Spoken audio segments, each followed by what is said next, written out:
President. Democratic Leader.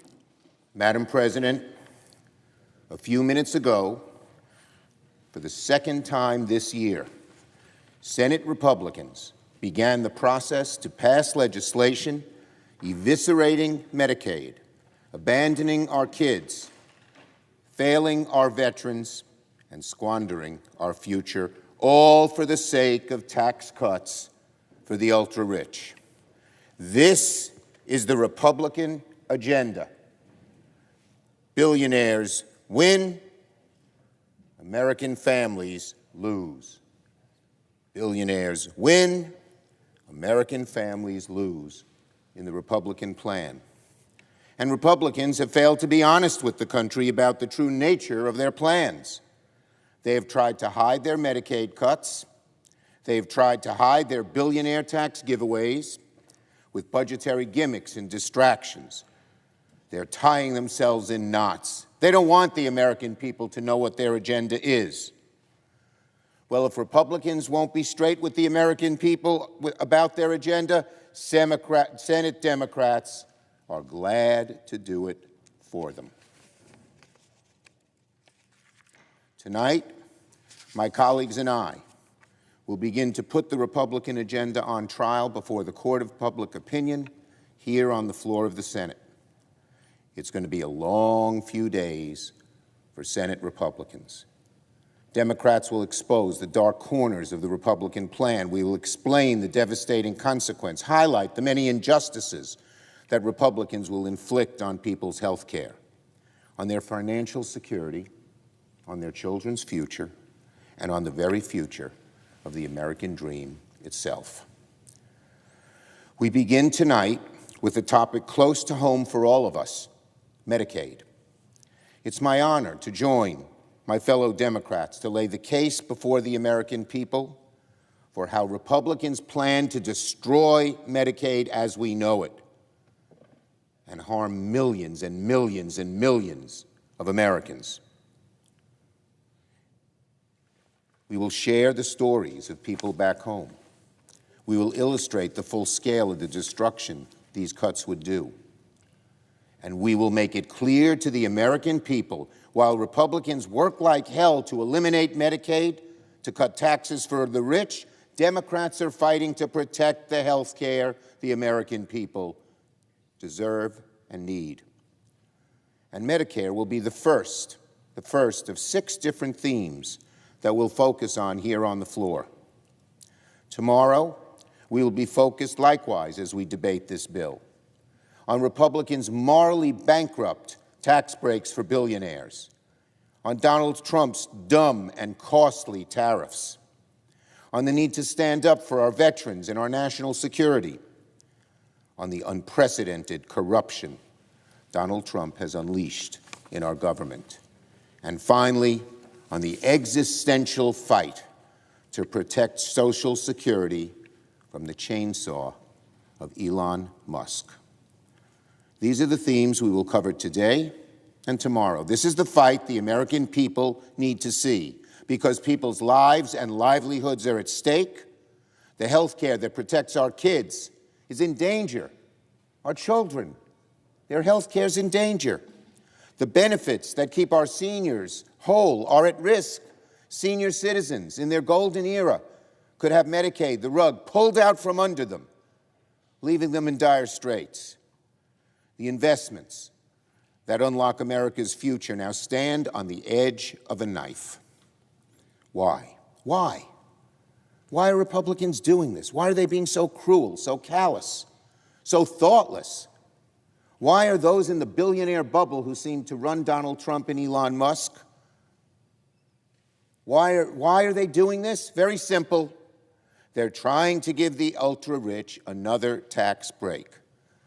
The Republicans are enthralled with these very wealthy, very greedy people, and all they want is a tax break. And when Donald Trump became president, they got control of the Republican Party, and Elon Musk and Donald Trump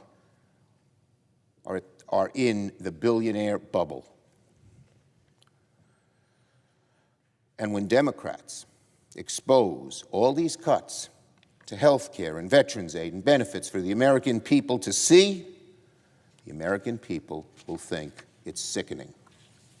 So tonight, let us begin with Medicaid. 70 million people rely on Medicaid in one way or another to provide medical care, and tens of millions more are their families and friends. That includes not just seniors, who are the 70 million, but also newborns, parents, Americans with disabilities, rural communities that have access perhaps to a single hospital or clinic if they're fortunate. Medicaid makes all these things possible. I want to focus on a truly sobering experience I had earlier this week, visiting 2 nursing homes in New York. Silver Lake Specialized Care and Rehab Center on Staten Island, and Carillon Nursing Home and Rehab on Long Island. These institutions alone, there's just 2 of them, serve over 600 residents together and employ 600 people. They're the lifeline to a local community. They help seniors with dementia, with post-surgical rehab, physical disability, and so much more. It was my visit to these communities was clouded by a shadow of fear and anger. I talked to senior citizens who knew if Medicaid was cut, they'd lose their health care. In fact, the owner of Silver Lake, one of the most esteemed health care facilities on Staten Island, told me if the cut were even half what the Republicans are proposing, his home would close. Hundreds of senior citizens would have no health care. 300 people would lose their job. They were frightened. They were scared. They were angry. There's no question about it. Even if Republicans pass a fraction of the cuts they're pushing, it would devastate these communities. We had the heads of major hospitals, many of them not the same party as mine, there, telling us what would happen if these devastating cuts to Medicaid went through. On Staten Island, we estimated 18,000 people would lose their jobs. Tens of thousands would no longer get health care. It would cause a recession on Staten Island like that. Seniors at the centers, new seniors who were getting out of hospitals or have a new illness that they were just encountering, would be turned away. There'd be no funding. There'd be no beds. There'd be no place for them to go. And most of the residents, it's not just the residents at these nursing homes, it's their children who now can breathe easy that their parents who helped raise them and worked so hard through the years to provide for them, their children now, Staten Island's a middle-class community, so is Long Island, the place I visited, the 2 places I visited. But their kids would not be able to care for most of them. Most of them need more health care than just going back to their kid's home. It's not enough, not adequate health care for so many of them. And others said their children had no extra room for them. What are even the kids going to do? In both Staten Island and Long Island, these are middle-class communities. They're going to be devastated by these cuts. Some of the residents said their children might be able to take care of them, but the burden would be immense. These families don't have the financial means to take care of their parents in their advanced age. They don't have space at home. They don't have the medical know-how to meet the needs like a nursing home does.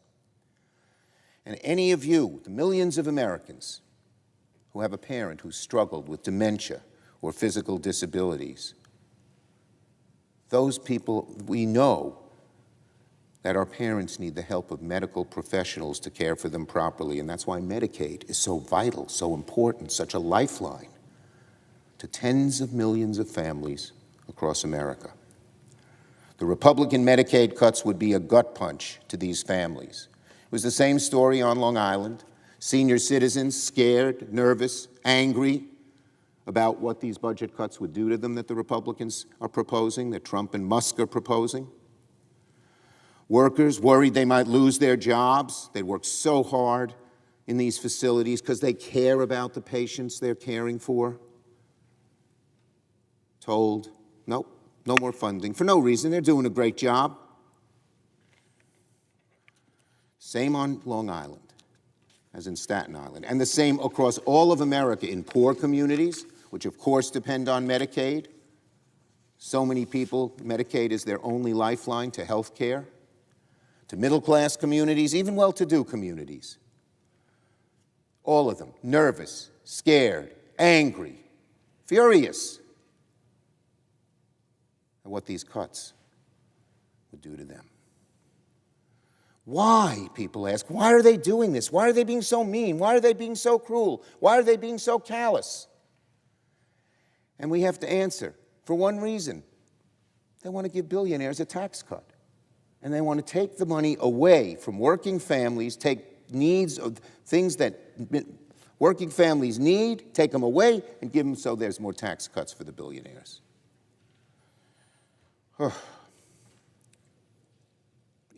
It angers me. It's infuriating that something so wrong, so callous, so detrimental to America could be right here on the Senate floor with the support of so many Republican senators. And I say to the Republican senators, listen to your constituents. Listen to your constituents. They don't want this. You know that. You're going to get up on the floor and make a speech that says you're cutting Medicaid because you want to give tax breaks to billionaires? That's what you're doing. Get up and have the courage to say it. Get up and have the courage to say it. The senior senators I visited were represented, actually, by Republican members of Congress in both Staten Island and Long Island. There, I told every patient, every doctor, every nurse, every employee who works in these institutions to call their Congress member and tell them that their jobs are at risk. If they're a resident, to tell them their health care is at risk. If they're a child of a parent in one of these nursing homes, call. I told them to make it clear to their congressmen that the Republican congressmen and senators have the power in their hands to stop these cuts because there are narrow margins in both the Senate and the House. A handful of senators, a handful of congressmen, if they had the courage to do the right thing, and most of them, or some of them at least, know that it is the right thing, even though they're afraid to vote yes. They're afraid to vote no and stop this. But they should have the courage to do it. So I told them, I told everyone I encountered in these two nursing homes and many other places in New York. I went to a hospital in the Bronx, one of the biggest hospitals. It serves 1.3 billion people, 1.3 million people in the Bronx. It's the only cancer care treatment for all those 1.3 million. The leaders of that hospital told me the hospital would probably close if there were a 20% cut to Medicaid, and the Republicans are proposing a deeper cut than that in this budget bill. Close. The only hospital, one of the biggest employers. It employs 18,000 people itself. And this story could be repeated. The Bronx is a poorer community. Staten Island, Long Island, more middle-class communities, but every one of them will be affected terribly by these cuts. So I told them to call. I tell everyone, we have to stop this. Public sentiment is everything. Every American in a similar position to those I spoke to should do the same. Call your congressman, call your senator. Tell them you don't want Medicaid to be slashed.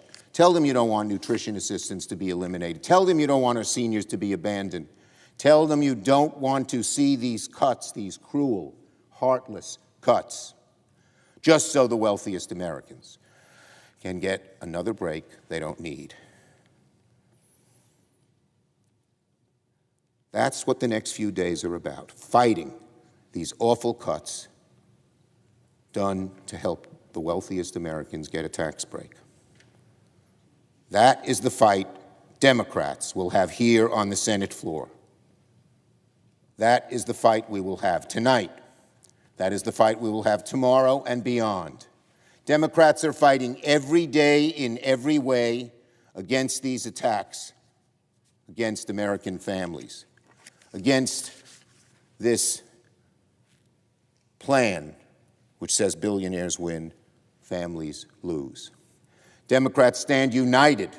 We are unified in fighting this awful bill. We will fight the Republican anti-family agenda. We will shine a light on these terrible cuts that Republicans are trying to pass, and the American people will be horrified at what they see. I yield the floor.